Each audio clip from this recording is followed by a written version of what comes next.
হয়ে গিয়েছে শীতের মৌসুম, এরই সঙ্গে সবার মনে এখন পিকনিকের আনন্দ।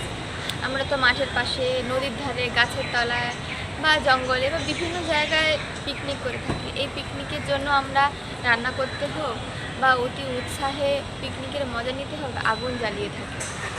আমাদের অসাবধানতাবশত কিংবা আরও বিভিন্ন কারণে এই আগুন খুব বড় রূপ ধারণ করতে পারে, যা পরিবেশের ক্ষতি করতে পারে, বিভিন্ন পশু পাখির ক্ষতি করতে পারে।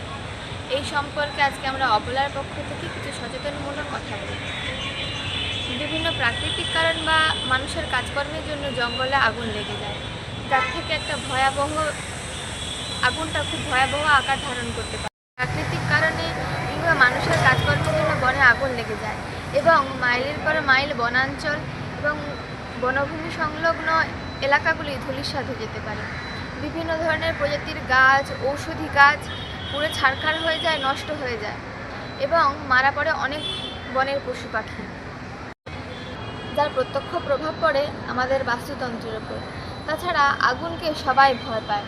জঙ্গলে আগুন লাগলে বন্যপ্রাণীরা লোকালয়ে ঢুকে পড়ে, তার জন্য অনেক ক্ষয়ক্ষতিও হয়, প্রাণ হারাতে পারেও অনেকে। মানুষ তার নিজের কার্যসিদ্ধির জন্যই জঙ্গলে আগুন লাগিয়ে দিচ্ছে, পরিবেশের ক্ষতি করছে, গাছ কেটে ফেলছে। বনে আগুন বিভিন্ন কারণের জন্য লাগতে পারে, কিন্তু মানুষ তার নিজেদের স্বার্থের জন্য জঙ্গলে আগুন লাগিয়ে দেয়। চলুন একবার দেখে নিই মানুষ কীভাবে তাদের স্বার্থের জন্য জঙ্গলে আগুন লাগিয়ে দেয়।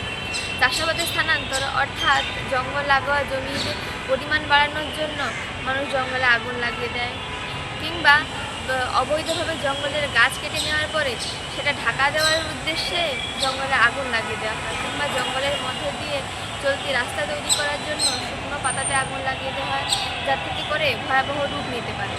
কিংবা বনের প্রাণীদের শিকারের উদ্দেশ্যেও জঙ্গলে আগুন লাগিয়ে দেয় মানুষেরা। এবং রাস্তায় জঙ্গলের মধ্যে দিয়ে চলতে চলতে মানুষ বিড়ি বা দেশলাইয়ের টুকরো ছুড়ে দেয়, যার থেকে পুরো জঙ্গল শেষ হয়ে যেতে পারে। ইত্যাদি কারণে জঙ্গলে আগুন লাগতে পারে। মানুষের ইচ্ছা হোক বা অনিচ্ছা সত্ত্বে যদি আমরা দেখি যে কোনো কারণে বনে আগুন লেগে গেছে, সেক্ষেত্রে আমাদের দ্রুত কী করণীয় চলুন একবার জেনে নিই। কারণ আমরা জানি যে বনে আগুন লাগলে সেটি কতটা ভয়াবহ হতে পারে আমাদের বাস্তুতন্ত্রের উপর তথা আমাদের পরিবেশের উপর। বনে মানুষের জন্য যে কারণে আগুন লাগে সেদিক থেকে আমাদের দূরে থাকতে হবে।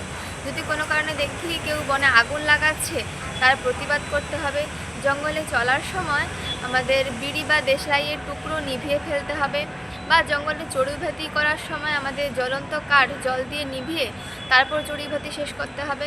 ইত্যাদিভাবে আমাদের সতর্ক থাকতে হবে, এবং যদিও সেটা আমাদের আয়ত্তের বাইরে চলে যায়, তৎক্ষণাৎ প্রশাসন বা বন দপ্তরকে খবর দিই। এখানে আরেকটি কথা বলে রাখা খুবই দরকার।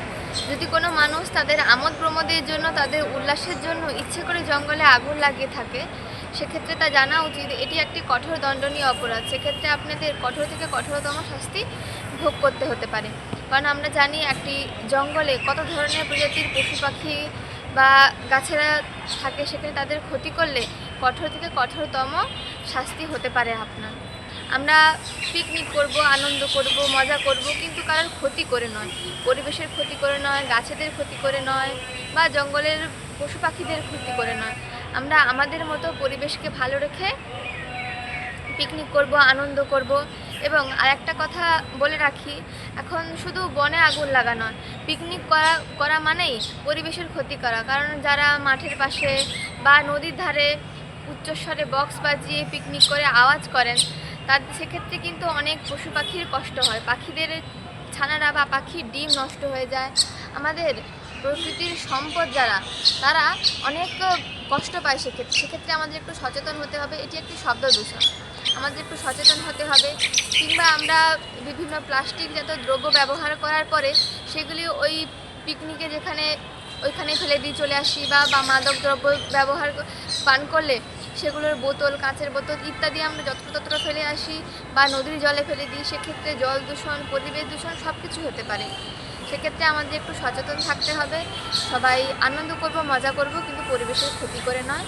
সবাই ভালো থাকুন, আর পরিবেশের পাশে থাকুন, গাছেদের পাশে থাকুন এবং অবলার পাশে থাকুন। ধন্যবাদ।